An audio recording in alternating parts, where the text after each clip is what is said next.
Oh iya, iya. Kenapa nih Bu? Dioperasi semuanya. Oh, Sama sakit. yang Ibu Yani, ya Bu Agung nih suami istrinya ini sama Bu Isbah Berjamaah dioperasi.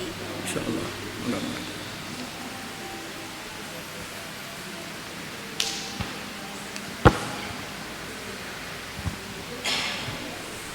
Bismillahirrahmanirrahim. Alhamdulillahirabbil alamin. Assalamualaikum warahmatullahi wabarakatuh. Waalaikumsalam warahmatullahi wabarakatuh. Alhamdulillahilladzi nahmaduhu wa nusolli wa nusallimu ala rasulihal karim. Amma ba'. Puji syukur hanya milik Allah Tuhan semesta alam. Salawat dan salam tercurah kepada Rasul yang paling mulia Nabi Muhammad SAW Allahumma sholli wa sallim. beserta keluarganya, sahabatnya, dan seluruh umatnya yang setia sampai akhir zaman. Alhamdulillah, dengan rahmatnya kita masih diberi kesempatan untuk bertemu di majelis yang dimuliakan Allah, yaitu majelis ilmu. Alhamdulillah, sore ini yang akan menyampaikan majelis ilmu yaitu Bapak Ustadz Yusuf Muhammad. Alhamdulillah beliau telah hadir di tengah-tengah kita. Terima kasih Pak Ustadz atas kehadirannya. Juga kami ucapkan kepada ibu-ibu semua atas kehadirannya ke majelis ilmu. Semoga langkah ibu-ibu semua akan mendapatkan keberkahan dan maghfirah dari Allah Subhanahu wa taala. Baiklah ibu-ibu, sebelum majelis ilmu dimulai, kita seperti biasanya membaca Al-Qur'an dahulu. Dimulai dengan pembacaan Al-Fatihah, dilanjutkan dengan surat Al-Baqarah ayat 1 sampai 5 yang akan dipandu oleh Ibu Vera. Silakan ibu-ibu.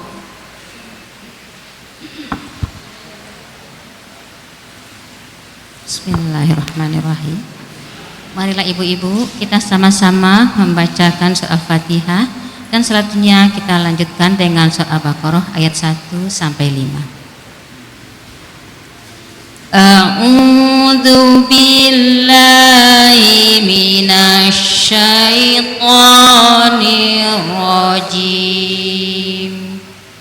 Bismillahirrahmanirrahim. Alhamdulillahi rabbil alamin. Ar-Rahmanir-Rahim. Maliki yaumiddin. Iyyaka na'budu wa iyyaka nasta'in. Ihdinas siratal mustaqim. Siratal ladzina an'amta 'alaihim ghairil maghdubi 'alaihim waladdallin. Amin. Bismillahirrahmanirrahim. Alif Lam Mim. Dzalikal kitabul la raiba fihi hudal lil muttaqin alladzina yu'minuna bil ghaibi wa yuqimuna shalah yuqimuna sholata wa mimma razaqnahum yunfiqun walladzina yu'minuna bima unzila ilaika wa ma unzila min qablik wa bil akhirati hum yuqinun ulaika ala hudam min rabbihim wa ulaika humul muflihun. Shadaqallahul azim. Kita bacakan terjemahannya dari Al-Baqarah ibu-ibu ya. Aku berlindung pada Allah dari setan yang terkutuk dengan menyebut nama Allah yang Maha Pengasih lagi Maha Penyayang. Alif Lam Mim. Kitab Al-Quran ini tidak ada keraguan padanya, petunjuk bagi mereka yang bertakwa, yaitu mereka yang beriman kepada yang gaib, melaksanakan sholat dan menginfakkan sebagian rezeki yang kami berikan kepada mereka. Dan mereka yang beriman kepada Al-Quran yang diturunkan kepada Muhammad SAW dan kitab-kitab yang telah diturunkan sebelum engkau, dan mereka yakin adanya akhirat. Merekalah yang mendapat petunjuk dari Tuhannya, dan mereka itulah orang-orang yang beruntung. Maha benar Allah dengan segala firman-Nya. Untuk acara selanjutnya, mangga disilahkan kepada Bapak Ustadz untuk menyampaikan kajian ilmunya. Bismillahirrahmanirrahim. Assalamualaikum warahmatullahi wabarakatuh. Alhamdulillahilladzi anzalal qur'ana hudan lil muttaqin wa arsala rasulahu rahmatan lil alamin. Salatan wa salaman ala sayyidina Muhammadin wa ala alihi wa ashabihi wa man ittaba'ahu ila yaumiddin. Allahumma rzuqna fahman nabiyyin wa hifdzal mursalin wa ilhamal malaikatil muqarrabin. Majelis Ummahat Darussalam yang saya hormati, yang Allah muliakan, alhamdulillah sore ini kita bisa kembali ada di masjid ini untuk melanjutkan kajian kita masih dalam topik jalan menggapai husnul khotimah. Ada dua jalan untuk menggapai husnul khotimah. Mengapa husnul khotimah penting? Karena husnul khotimah adalah jalan menuju surga. Tiket menuju surga. Husnul khotimah akhir hayat yang baik. Akhir hayat seseorang tidak ada yang tahu. Oleh karena itu husnul khotimah sifatnya gaib. Maka yang penting jalannya yang ditempuh. Maka ada dua jalan menggapai husnul khotimah. Yang pertama apa? Istiqomah zikrullah la ilaha illallah. Yang kedua, istiqomah dalam taqwallah, senantiasa berusaha dalam ketakwaan kepada Allah Subhanahu wa taala. Oleh karena itu zikir la ilaha illallah itu memiliki 17 tujuan. Ya, nanti yang terakhir, yang paling akhir, yang paling penting itu adalah husnul khotimah.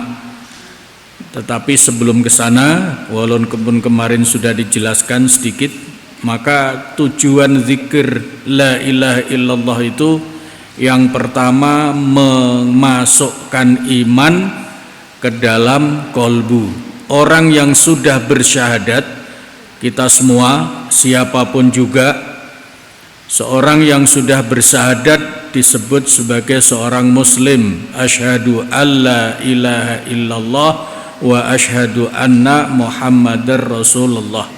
Inti dari syahadat itu adalah kalimat la ilaha illallah. Perhatikan ya, kalimatnya asyhadu an, aku bersaksi bahwa sesungguhnya. Nah, isi dari syahadat itu, esensi dari syahadat itu, pokok dari isi syahadat itu adalah la ilaha illallah. Nah, oleh karena itu orang yang sudah membaca syahadat, maka tugas berikutnya adalah memasukkan la ilaha illallah itu ke dalam kolbu. Kalau kalimat syahadatnya la ilaha illallah belum betul-betul masuk dalam kolbu, baru sampai di mulut saja, dikhawatirkan jadinya orang munafik. Hatinya menyatakan iman, tapi lisannya menyatakan iman la ilaha illallah, tapi hatinya belum beriman. Oleh karena itu, supaya iman masuk di hati sehingga syahadatnya betul-betul menjadi syahadat yang benar, maka harus ditunjang, didorong, dimantapkan melalui banyak berzikir la ilaha illallah. Itu satu. Yang kedua, kemarin sudah dijelaskan, tujuan zikir la ilaha illallah itu adalah memperbarui iman. Ya. Kenapa memperbarui iman? Supaya kalau imannya baru, semangat ibadahnya terus baru. Karena ibadah seseorang dipengaruhi oleh imannya.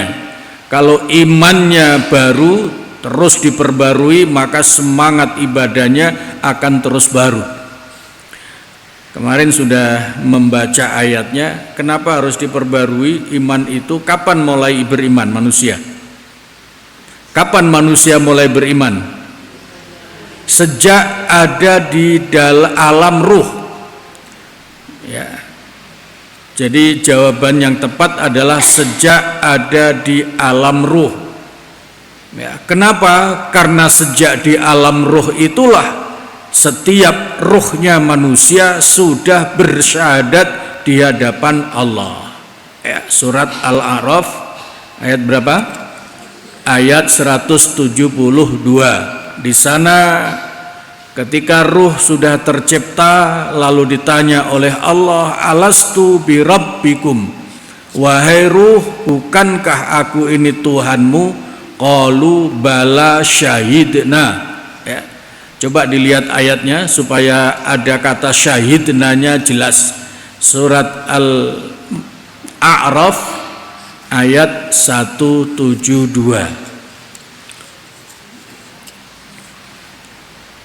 Kalau ngaji selalu merujuk, membaca langsung ayat-ayatnya supaya lebih paham, dan kalau nanti tilawah sendiri supaya bisa ingat kembali penjelasannya. Surat Al-A'raf ayat 172.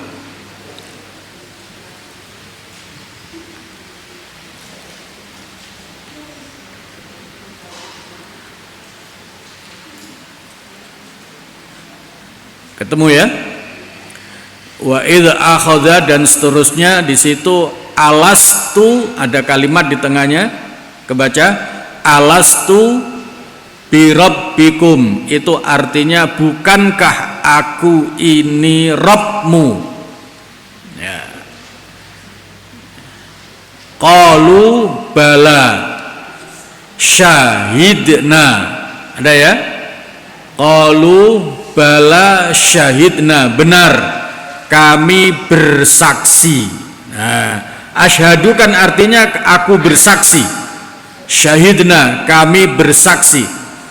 Itulah ayat yang menunjukkan bahwa setiap manusia sesungguhnya sudah bersyahadat yang pertama kali ketika masih di alam ruh.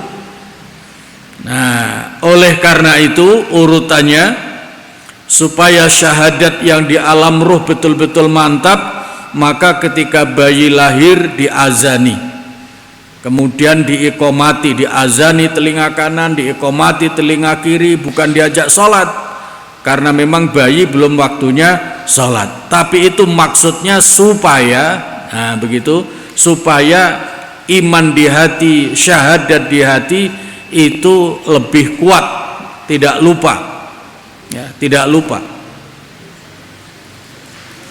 Itu maka supaya imannya selalu baru, maka rajin-rajin berzikir la ilaha illallah. Itu tujuan yang kedua. Tujuan yang ketiga, nah ini yang mulai makin penting.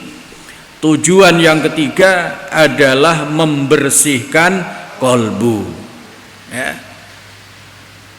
Apakah hati, kolbu, hati itu kotor? Kotor, bisa kotor. Karena apa? Karena ada hawa nafsu. Ya, hawa nafsu. Jadi hati manusia itu isinya dua.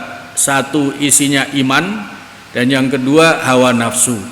Maka kalau imannya tidak diperbarui, sesungguhnya sama dengan punya baju baru tapi tidak dicuci, lama-lama menjadi kotor. Nah, begitu juga kolbu, kalau tidak diisi dengan zikir la ilaha illallah, maka akan dikuasai oleh hawa nafsu, maka menjadi kotor. Nah, kalau sudah kotor harus dibersihkan. Ya, membersihkan yang kotor harus dengan sesuatu yang bersih. Membersihkan yang kotor tidak bisa dengan yang kotor lagi. Mencuci baju supaya bersih maka harus dengan air yang bersih. Dalam fikih maka disebut air suci, karena bersih belum tentu suci. Ya. Kalau suci sudah pasti bersih, kalau bersih belum tentu suci. Maka dalam agama cara mencuci pakaian, terutama yang dipakai sholat, itu tidak sama dengan cara mencuci biasa. Ya. Ibu-ibu kalau nyuci pakaian gimana? Kalau nyuci mukena pakaian untuk sholat, gimana caranya? Hah?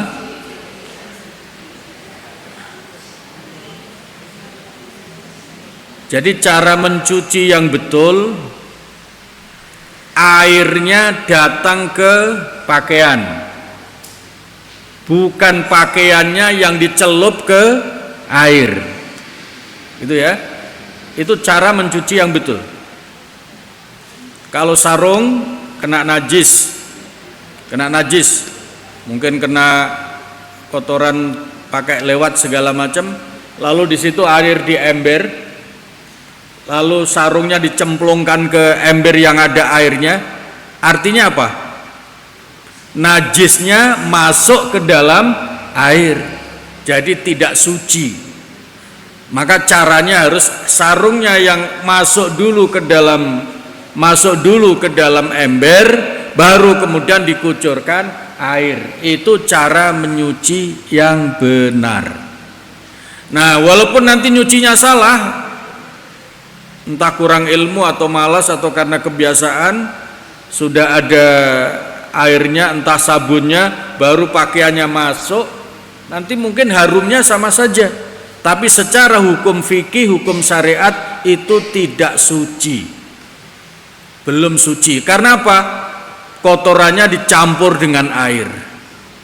Supaya bisa suci, nanti terakhir itu harus diguyur, dikocori air sampai semua mengalir. Itu cara mencuci yang benar. Hati juga begitu.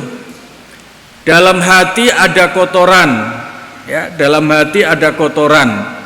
Maka yang suci harus masuk ke dalam yang kotor, biar nanti lama-lama bersih. Nah, kalimat la ilaha illallah itu disebut kalimah thayyibah. Tahu ayatnya kemarin? Kalimat la ilaha illallah itu disebut kalimah thayyibah, artinya kalimat yang suci. Maka kalau masuk ke dalam hati, hatinya menjadi suci. Kemarin ayat 20 berapa? 4 surat Ibrahim, ya. Alam taro kaifa daraballahu masalan kalimatan thayyibah. Ya. Tidakkah kalian perhatikan bagaimana Allah membuat perumpamaan kalimah thayyibah? Coba lihat di surat Ibrahim ayat 24 supaya makin mantap, diulang-ulang.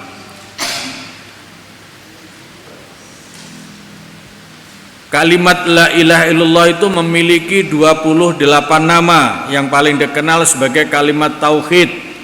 Karena itu isinya mengesahkan Allah. Tapi juga disebut kalimat thayyibah, kalimat yang suci. Maka kalau hati kotor dengan hawa nafsu harus dicuci bersih dengan kalimat la ilaha illallah. Ayat berapa? 24 surat Ibrahim. Alam taro kaifa daraballahu masalan kalimatan thayyibah. Ya. Tidakkah kalian perhatikan bagaimana Allah membuat perumpamaan kalimah yang baik? Yang disebut kalimah yang baik, kalimah terbaik yaitu la ilaha illallah. Nah, kalimat yang baik itu kasyajaratin thayyibah, seperti pohon yang baik. Jadi kalau seseorang itu kalimat tauhid la ilaha illallah itu sudah mendarah daging dalam dirinya, maka dia manusia itu akan menjadi manusia yang sempurna seperti pohon yang baik. Ya. Itu hebatnya, dahsyatnya kalimat la ilaha illallah. Kalau sudah masuk dalam diri manusia, akan menjadikan manusia itu manusia yang sempurna. Dalam bahasa lain akan menjadi muslim kafah. Manusia kalau sudah mantap zikirnya la ilaha illallah akan menjadi muslim kafah, seorang muslim yang sempurna. Cirinya seorang muslim sempurna itu 3, ya. Ciri seorang muslim yang sempurna yang disebut muslim muslimah kafah, yang diserukan di dalam ayat ya ayyuhalladzina amanu dkhulu fis-silmi kafah, jadilah seorang muslim yang sempurna. Ya. Ya. Jadi jangan terkecoh dengan kalimat tidak ada manusia yang sempurna. Memang, tapi menjadi seorang muslim diseru oleh Allah menjadi muslim yang sempurna, muslim muslimah yang sempurna. Itu ayat 208 surat Al-Baqarah. Ya ayyuhalladzina amanu dkhulu fis-silmi kafah. Wahai orang-orang beriman, jadilah muslim yang paripurna, muslim yang sempurna, muslim yang ideal. Nah, cirinya muslim sempurna itu 3. 1, kuat akidahnya, imannya kuat. Digambarkan dalam ayat 24 surat Ibrahim itu kasyajaratin thayyibah asluha sabitun. Akarnya, pohon yang baik itu akarnya nancep ke dalam tanah dengan kokoh. Nah, itu maksudnya akidah.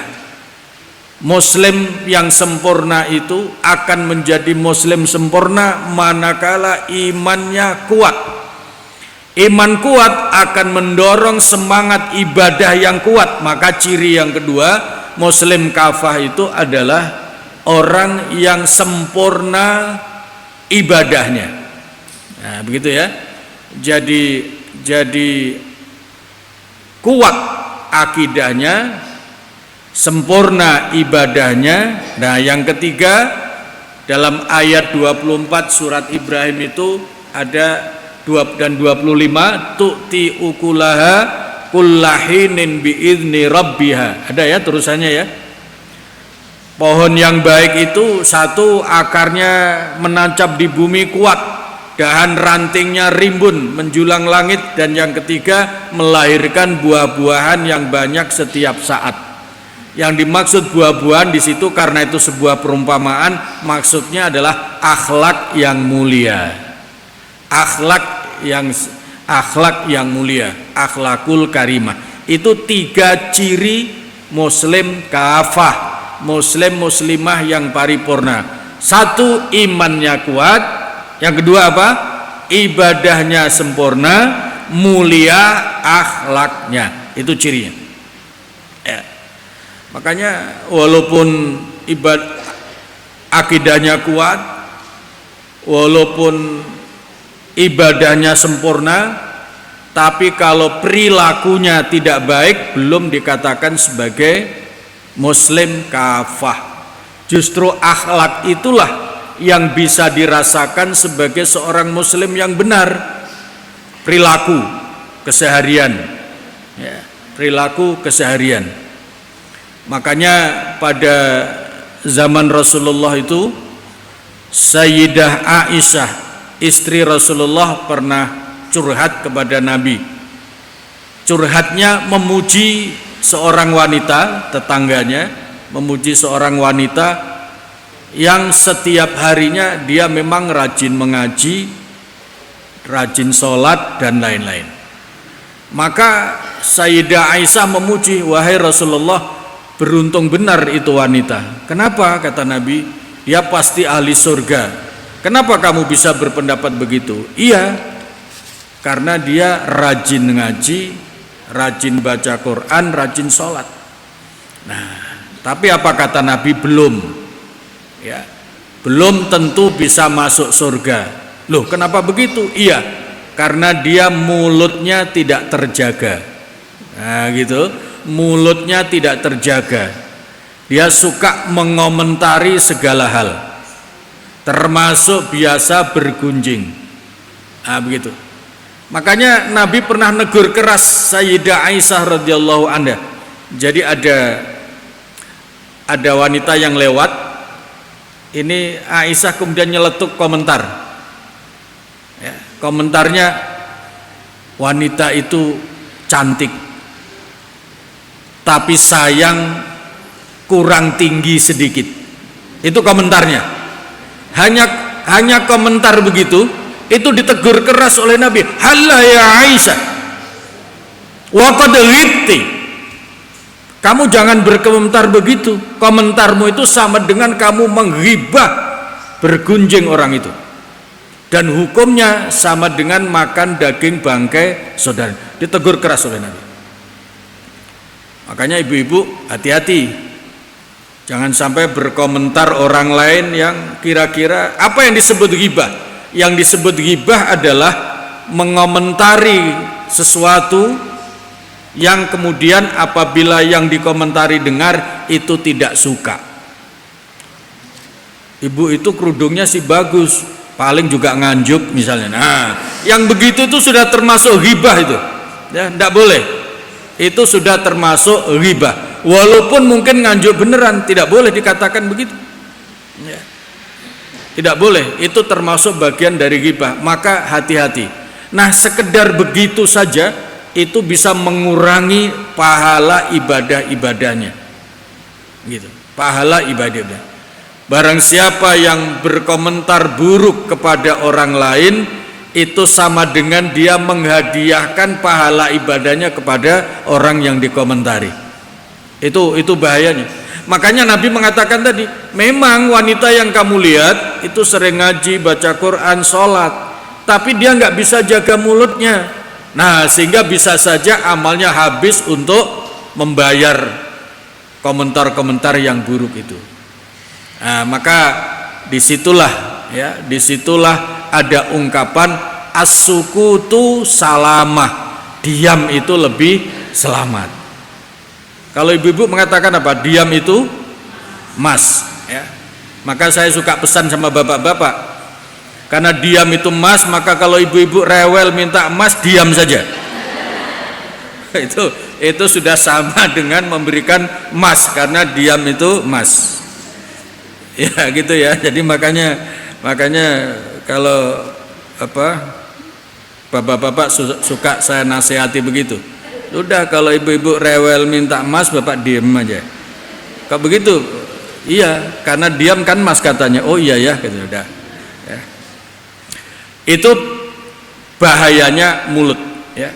Maka jangan sampai mulut itu gampang memberikan komentar yang tidak baik. As-sukutu. Nah, sekarang ditambah. Kalau selama ini menyatakan diam itu mas, nah ditambah pengetahuannya dalam agama, as-sukutu salamah. Diam itu bisa menyelamatkan diri. Betapa banyak orang yang celaka karena ucapannya, sehingga muncul ungkapan mulutmu harimaumu. Benar ya?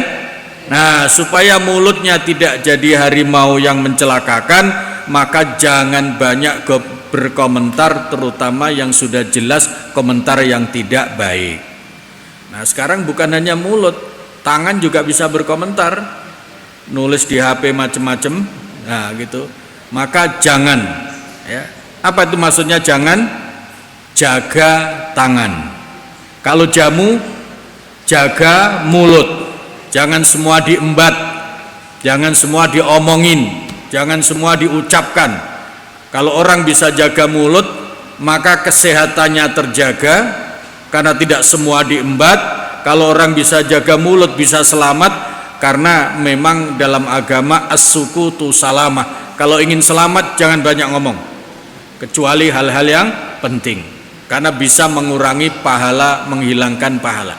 Nah, sekarang yang keempat, nah ini yang tambahannya yang keempat, tujuan zikir la ilaha illallah itu akhirnya adalah pada ujungnya, kalau yang ketiga membersihkan kolbu, kalau hatinya bersih tidak jadi hati yang berpenyakit. Karena apa? Sebaliknya, kalau hatinya kotor, maka kalau tidak dibersihkan lama-lama menjadi penyakit. Hati kalau berpenyakit tidak mendorong hal yang baik tapi mendorong hal yang buruk, itu hatinya orang munafik. Nah, disimak lagi biar ingat ya. Di ayat 10 surat Al-Baqarah, fi qulubihim maradun. Ya, orang munafik itu mulai ayat 8 kan, itu ayat 8 surat Al-Baqarah kan, wa minan nasi may yaqulu amanna billahi wa bil yaumil akhiri wa ma hum bimu'minin yukhadi'una allaha walladzina amanu wa ma yakhda'una illa anfusahum wa ma yash'urun. Nah, baru fi qulubihim maradun. Orang munafik itu hatinya ada penyakit. Ya, hatinya ada penyakit. Kenapa hatinya penyakit? Iya, tadinya kotor tidak dibersihkan. Nah, kenapa kotor tidak, kok bisa hati orang munafik itu penyakit? Tadinya kotor tidak dibersihkan karena orang munafik itu malas berzikir. Oleh karena itu sebaliknya, kalau orang rajin berzikir maka hatinya akan tetap bersih. Kalau hatinya bersih tidak jadi berpenyakit, sehingga tidak jadi menjadi orang munafik. Maka nah, begitu ya. Maka tujuan zikir, boleh juga dikatakan manfaat zikir, boleh juga dikatakan dahsyatnya zikir yang keempat. Setelah yang ketiga membersihkan kolbu, maka otomatis yang keempat akan membebaskan seseorang dari kemunafikan. Ya. Ya.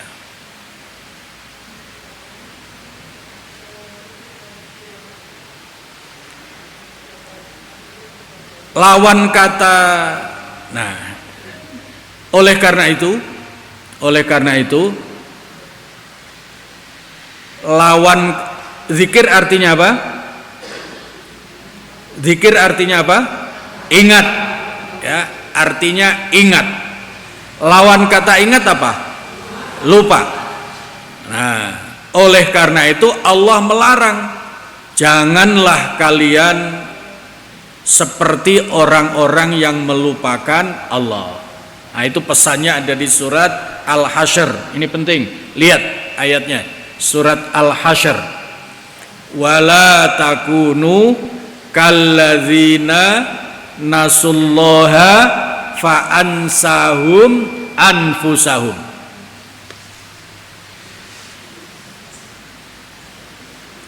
Sebelum sambil nyari surat Al-Hasyr, surat berapa Al-Hasyr itu? Juz 28.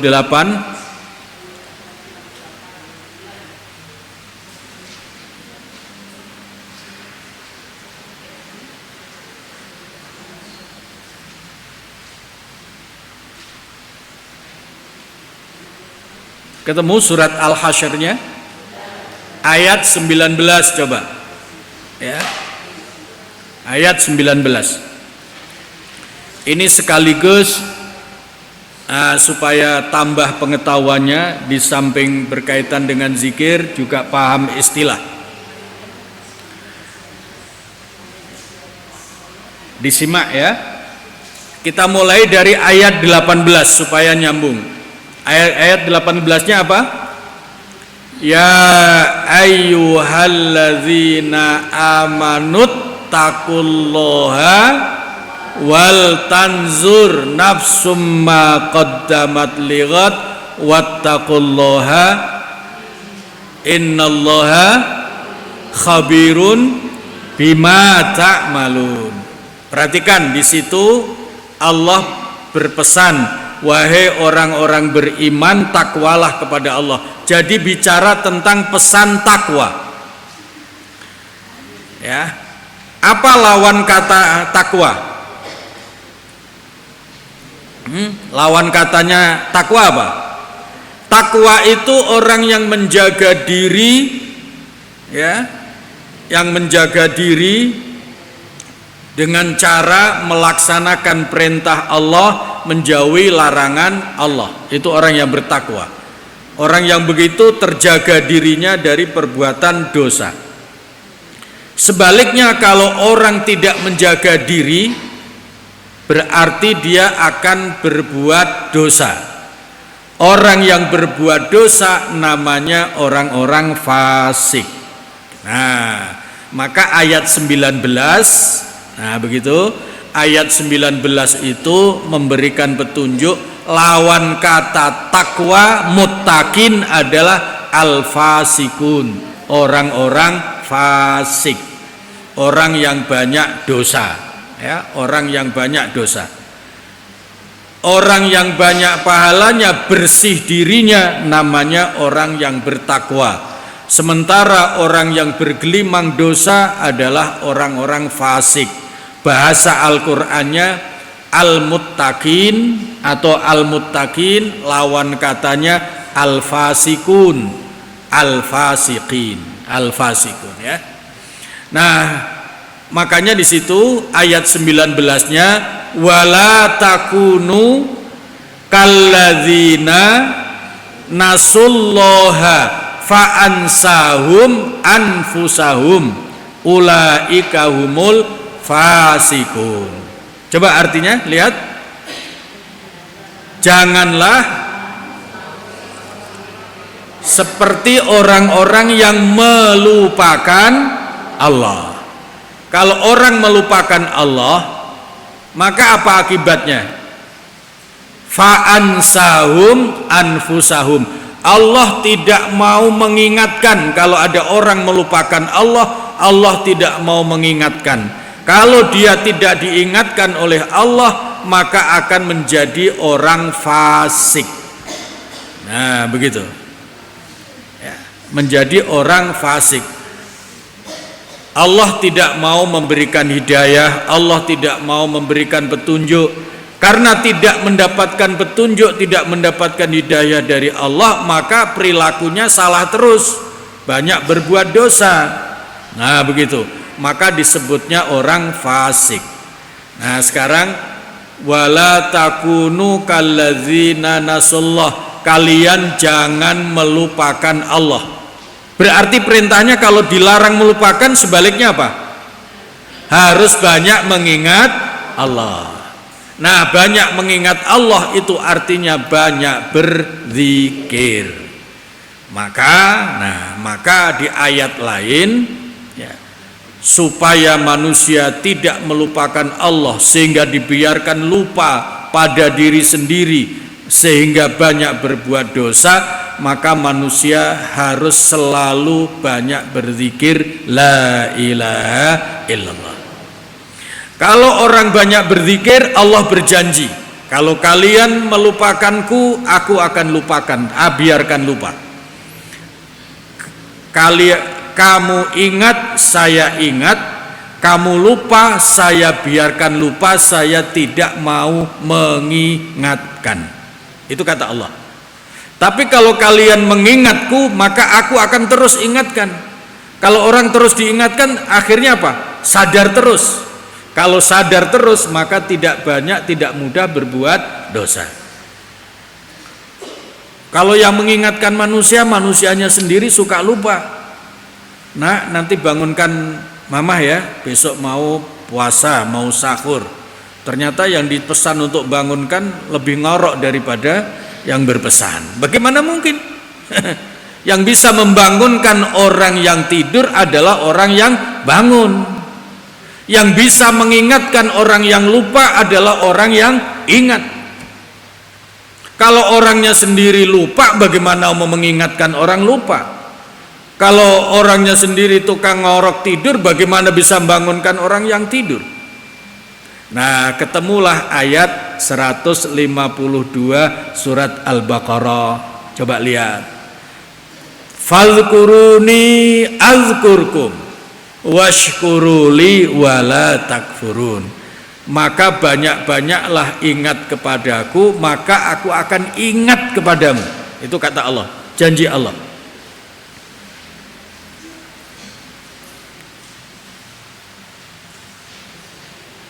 Coba dicek, saya khawatir lupa sebut surat, lupa sebut ayat. Ayat 150 apa di situ? Ya, fazkuruni azkurkum. Coba perhatikan, itu ayat penting. Nanti untuk menjawab pertanyaan, kenapa orang lupa diri sehingga banyak berbuat dosa? Nah, jawabannya karena dia dibiarkan lupa oleh Allah, tidak diingatkan oleh Allah. Kenapa dia tidak diingatkan oleh Allah? Karena dia sendiri tidak mau mengingat Allah. Dia sendiri lupa kepada Allah. Nah, begitu. Fadhkuruni azkurkum. Maka ingatlah kalian kepadaku, aku pun akan ingat kepadamu. Bukan sekedar ingat kalau Allah, tapi sekaligus mengingatkan. Allah maha mengingatkan hambanya yang suka ingat kepada Allah. Kenapa disebut maha mengingatkan? Karena Allah tidak pernah tidur, Allah tidak pernah lupa, Allah tidak pernah bosan. Nah, begitu. Tapi kalau manusia dipesan suruh bangunkan, lupa. Kalau tidak lupa, tidur. Kalau tidak tidur, tidak lupa, bosan. Diingatkan terus-terus, tapi juga enggak. Nah, begitu, udah bosan, tinggal. Tapi kalau Allah enggak. Allah tidak pernah lupa, tidak pernah tidur, tidak pernah salah, tidak pernah bosan. Maka hanya Allah sajalah yang mampu mengingatkan manusia manakala lupa. Sering baca ayat kursi? Ya, sering baca ayat kursi. Ada di mana ayat kursi itu? Al-Baqarah. Nah, coba lihat supaya di situ kalimatnya la ta'khudhuhu sinatun wala naum. Ya, gitu ya. Di surat Al-Baqarah ayat berapa? 255. Rata-rata hafal karena ayat kursi itu senjata. Ya. Walaupun seringkali maknanya kurang diperhatikan. Ya. Nah, di situ la ta'khudhuhu sinatun wala naum, apa artinya di situ? Tidak pernah apa? Tidak pernah lupa, tidak pernah ngantuk, juga tidak pernah tidur. Makanya kalau ibu ngantukan, ngaji juga ngantuk, ditegur, ya wajar saya ngantuk, saya bukan Tuhan, gitu ya, ngeles itu namanya. Ya, gitu ya. Ya. Kalau Allah memang Tuhan, tidak pernah ngantuk, tidak pernah lupa, tidak pernah salah, tidak pernah bosan, maka Allah lah satu-satunya yang maha mampu mengingatkan manusia. Kalau manusianya sendiri kadang-kadang diingatkan malah membalikkan, ah kamu sendiri begitu. Nah begitu, karena memang manusia kadang-kadang salah, ya. Kalau Allah tidak pernah salah, Allah selalu maha benar. Oleh karena itu, kembali, supaya manusia selalu sadar, tidak menjadi orang yang munafik, yang fasik, banyak dosa, maka caranya adalah memperbanyak zikir la ilaha illallah. Kemarin yang ketiga, hatinya sudah bersih. Coba bayangkan hatinya bersih, kemudian selalu diingatkan Allah, maka perilakunya menjadi benar, selalu sadar. Ini ibaratnya orang punya baju baru, sudah bersih tapi terus dijaga kebersihannya, maka setiap saat siap untuk dipakai, tidak harus baru akan dipakai, baru nyuci, sibuk dan segala macamnya. Itu hati yang diisi dengan la ilaha illallah. Makanya yang keempat, kalau orang rajin berzikir tujuannya supaya tidak terjerumus menjadi orang fasik, orang munafik. Kalau sudah terlanjur menjadi fasik dan munafik, maka harus lebih banyak zikirnya, ya. Karena kalau sudah terlanjur kotor, terlanjur sakit, cara mengobatinya harus lebih kuat. Makanya di dalam surat Al-Ahzab itu, ya ayyuhalladzina amanu dzkurullaha dzikran katsira. Ya, kemarin sudah catat ya. Surat Al-Ahzab ayat berapa? Ayat berapa? 40 apa 41? Coba dilihat sekali lagi, surat Al-Ahzab. Al-Ahzab surat 33. Benar ya, surat Al-Ahzab surat yang ke-33.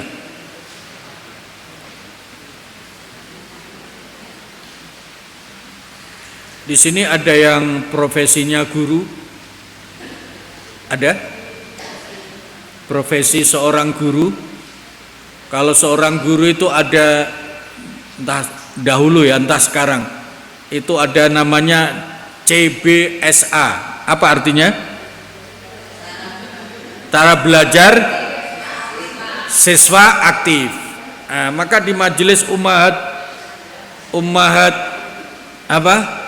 Darussalam juga begitu, CBSA, cara belajar santri aktif. Makanya diminta membaca, membuka Al-Quran.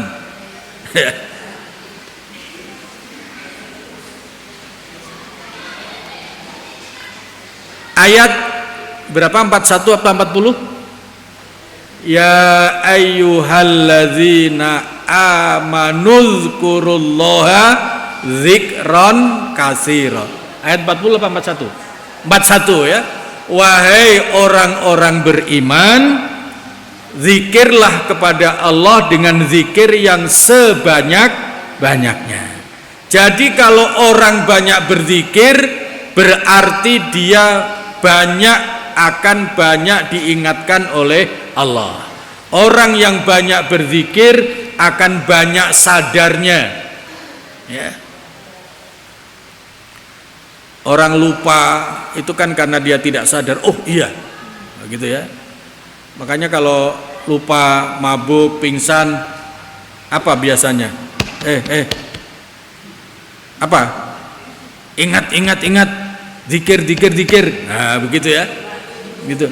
istighfar gitu. Nyebut gitu. Iya. Ada orang yang istighfar tapi tidak sadar. Kenapa? Istighfarnya hanya di mulut, sementara sadar itu pekerjaan hati. Maka caranya harus masuk ke dalam hati. La ilaha illallah. Kalau istighfar di mulut hanya mendapatkan pahala, tapi tidak berpengaruh memperbaiki diri. Pahalanya banyak tapi tidak memperbaiki perilakunya. Itu seperti orang yang bekerja banyak dapat uang tapi dia tidak mampu menjaga pendapatannya, boros hidupnya ya, dan segala macam. Maka akhirnya apa? Tidak punya uang juga akhirnya. Sama dengan orang yang banyak ibadahnya, banyak zikir di mulutnya, tapi tidak masuk di hati, hatinya tetap kotor, perilakunya tidak terkontrol. Akhirnya apa? Pahala yang tadi dikumpulkan itu akhirnya hilang, habis. Nah, gitu ya, habis. Makanya zikir harus dipastikan betul-betul masuk di hati. La ilaha illallah. Semakin banyak zikir masuk di hati, hatinya makin penuh dengan iman. Kalau hatinya penuh dengan iman, maka akan tetap terjaga kebersihannya. Karena zikirnya banyak, Allah berjanji kalau orang banyak berzikir mengingat Allah akan selalu diingatkan, maka orang itu akan senantiasa sadar. Kalau selalu sadar berarti tidak mudah berbuat salah. Kalau tidak mudah berbuat salah berarti tidak mudah kena dosa. Selamat dia tidak menjadi orang fasik. Tapi kalau sebaliknya, dia malas berzikir, maka hatinya akan kotor. Kalau hatinya kotor akan menjadi orang munafik. Kalau jadi orang munafik, dia akan menjadi banyak dosa. Nah, akan menjadi banyak dosa. Karena apa? Karena dia tidak diingatkan oleh Allah Subhanahu wa ta'ala. Ya, maka pesan di ayat 40 berapa? 1 surat Al-Ahzab itu zikir sebanyak-banyaknya. Ya, maka jangan lagi bertanya minimal berapa. Nanti kalau minimal berapa zikirnya jadi minim. Orang yang minim zikirnya sama dengan orang yang malas nyuci bajunya. Ya, itu rumusnya. Orang yang malas berzikir, minim pelit zikirnya sama dengan orang yang malas nyuci bajunya. Walaupun baru bajunya, tapi kalau malas menjaga kebersihannya, pernah dipakai tidak dicuci, akhirnya tidak lagi baju baru tapi menjadi baju bau. Ya, itu menjadi begitu, itu rumus. Seorang muslim juga begitu.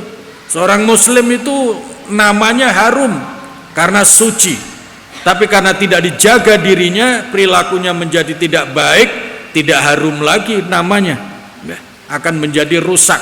Nah, seorang muslim banyak dosa yang rusak, itu namanya al-fasikun, orang-orang yang fasik. Maka pesannya ayat 41 surat Al-Ahzab, ya ayyuhalladzina amanu dzkurullaha dzikran katsira. Coba kita zikir bersama, la ilaha illallah, la ilaha illallah, la ilaha illallah. Nah, tambahan pengetahuan, kalimat la ilaha illallah itu dibagi dua. La ilaha sama illallah. Nah, istilah ini pengetahuan supaya meningkat. La ilaha itu namanya nafi. Ya. Nafi artinya membuang, membersihkan, meniadakan, mensucikan, itu artinya la ilaha. Nah, illallah itu namanya isbat. Ya. Isbat. Pernah dengar istilah isbat? Sidang isbat. Itu biasanya menarik, sidang isbat, lebih-lebih sidang isbatnya untuk lebaran, ditunggu. Kalau sidang isbat yang pertama untuk puasa, wah puasa ini. Tapi kalau lebaran, ditunggu banget. Mudah-mudahan segera besok begitu ya. Isbat, tulisan Arabnya hamzah, sa, ba, alif, ta. Isbat yang artinya menetapkan, meneguhkan, membersihkan. Itu isbat ya. Nah, tulisan Latinnya ITS, isbat, isbat. Artinya menetapkan, meneguhkan, membersihkan ya. Menetapkan di hati tidak ada ilah kecuali Allah. Membersihkan kotoran di hati, salah satu kotoran yang paling kotor itu adalah musyrik, maka di situ tauhid illallah gitu ya, meneguhkan itu kalimat la ilaha illallah, ada nafi, ada isbat. La ilaha namanya kalimat nafi, illallah namanya isbat, menetapkan. Setelah dibuang la ilaha, kemudian ditetapkan diisi illallah. Nah, hati itu seperti gelas. Kalau gelas ini isinya kopi, kalau kemudian diisi air putihnya hanya sedikit. Saya sudah pernah memberikan contoh ini belum ya? Sudah ya? Sudah ya? Nah, kalau ini sisa kopi kemudian dikocori air, kalau airnya sedikit bisa bersih apa enggak? Enggak. Kalau cuma ditetes-tetes bisa cepat bersih apa enggak? Enggak. Harus kocorannya kuat. Kalau meskipun ini ada kerak kopi 3 tahun, karena gelasnya lupa nyimpen, sudah membatu ya, sudah membatu, supaya bersih maka harus dikocorkan air yang deras terus saja. Maka pertama akan apa? Akan lumer, pertama akan lunak. Kalau terus dikocor akan naik kotoran kopinya. Kalau sudah naik terus dikocor, maka lama-lama menjadi bersih. Hati juga begitu. Maka kalau zikirnya sedikit kurang ngaruh, maka harus zikir dengan banyak. Itu sebabnya jangan heran kalau ada orang zikir sambil goyang kepala, begitu hebat. Itu maksudnya supaya masuknya ke dalam hati itu betul-betul. Ibaratnya kocoran yang keras. La ilaha illallah. Kalau ibu menasihati orang yang bandel, suaranya bisik-bisik apa kenceng? Hah? Gitu. Ibu punya sopir, punya asisten rumah tangga, sudah berkali-kali diberitahu tapi ndak juga mempan. Biasanya ibu suaranya makin kenceng apa makin kenceng? Makin kenceng.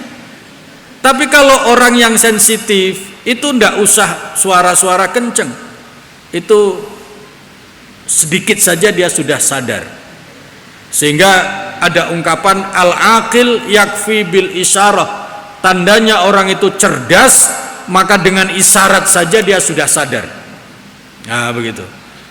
Tapi kalau orang tandanya tidak cerdas, berkali-kali itu dikasih tahu, tetap saja seperti itu. Nah hati yang kotor juga begitu.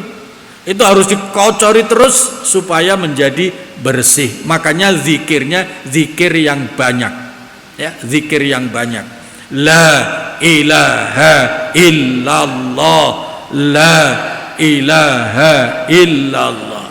Nah orang-orang yang zikir sambil goyang kepala itu tidak sekedar goyang ya, karena hati manusia posisinya ada di sebelah kiri.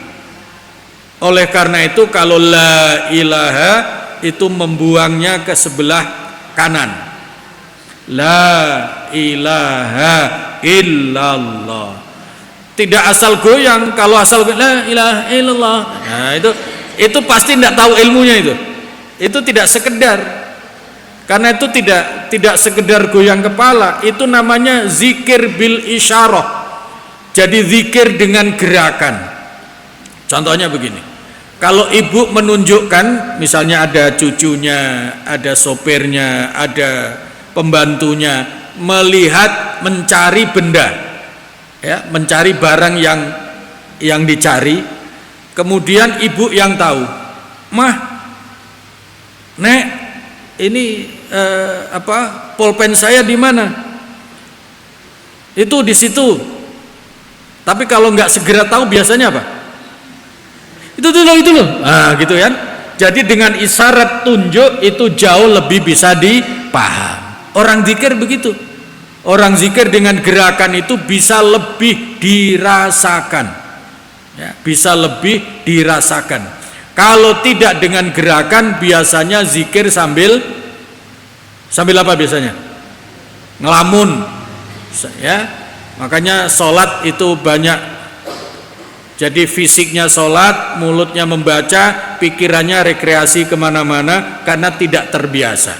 Nah, itulah mungkin cara membiasakannya dengan banyak berzikir. Maka kalimat zikir la ilaha illallah itu nafi dibuang, la ilaha illallah itu namanya isbat dikokohkan.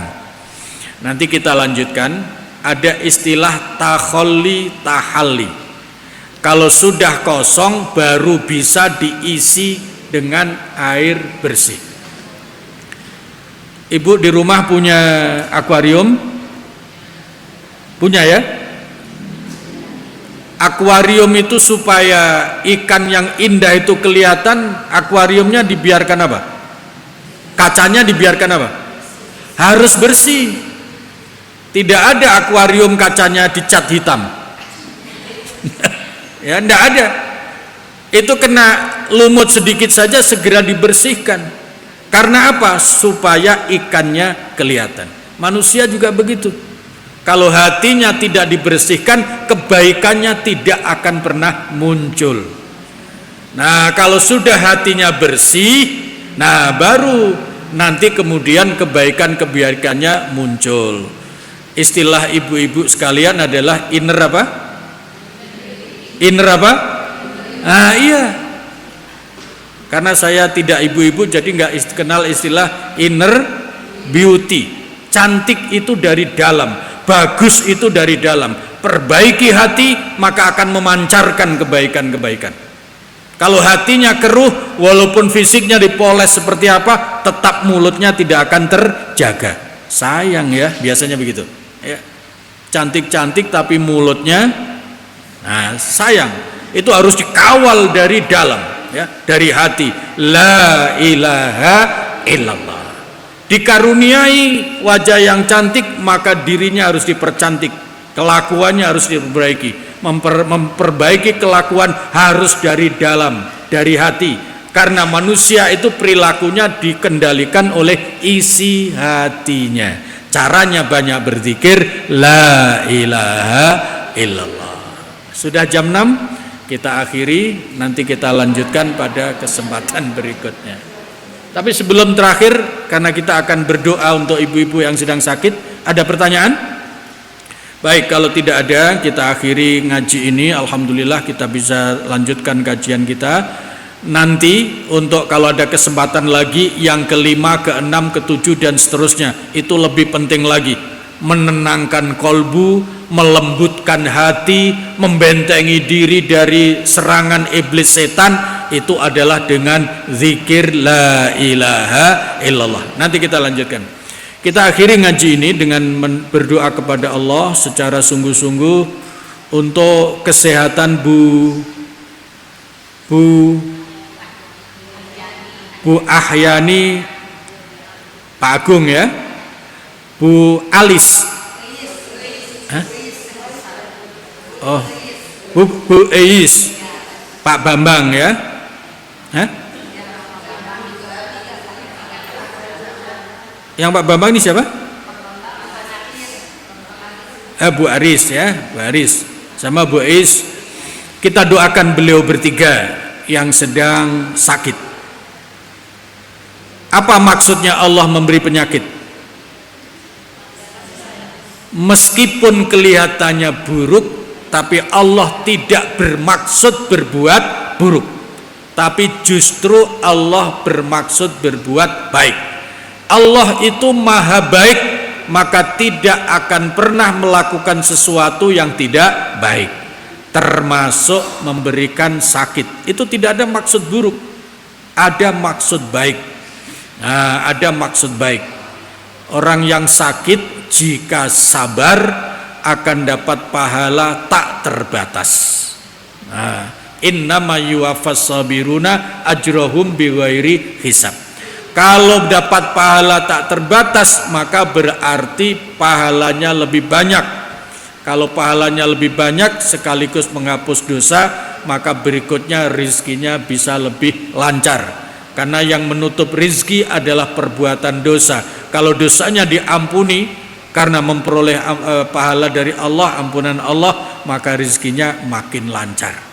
Maka orang sakit itu fungsinya untuk mengampuni dosa, untuk memakbulkan doa dan segala macamnya. Banyak sekali di balik yang namanya sakit. Kita doakan mudah-mudahan beliau yang sakit ini, ibu-ibu ini diberikan kekuatan, diberikan kesabaran sehingga sampai sembuh kembali. Allahumma shfihinna, wahai Allah sembuhkan beliau-beliau yang sakit ini. Anta syafi la syafiya illa anta, syifaan la yughadiru saqama, bimu'jizatil Fatihah. A'udzu billahi minasyaitonir rajim. Bismillahirrahmanirrahim. Alhamdulillahi rabbil alamin. Arrahmanir rahim. Maliki yaumiddin. Iyyaka na'budu wa iyyaka nasta'in. Ihdinas siratal mustaqim. Siratal ladzina an'amta 'alaihim ghairil maghdubi 'alaihim waladdallin. Amin. Insyaallah segera sehat kembali. Wassalamualaikum warahmatullahi wabarakatuh. Alhamdulillah, jazakallah khairan Pak Ustadz Ya. yang telah menyampaikan ilmunya kepada kita. Semoga apa yang disampaikan oleh Ustadz ilmunya sangat bermanfaat untuk kita semua. Amin. Semoga Allah akan memberikan kekuatan kepada kita untuk dapat mengamalkan dan menyampaikan kepada orang yang terdekat maupun orang lain. Amin. Amin. Amin. Marilah ibu-ibu yang dirahmati Allah, majelis ilmu kita usai sudah. Sekarang kita membaca doa hamdalah dan kafaratul majlis. Alhamdulillahirabbil alamin. Subhanallah wa bihamdika asyhadu an la ilaha illa anta astaghfiruka wa atubu ilaik. Assalamualaikum warahmatullahi wabarakatuh. Waalaikumsalam.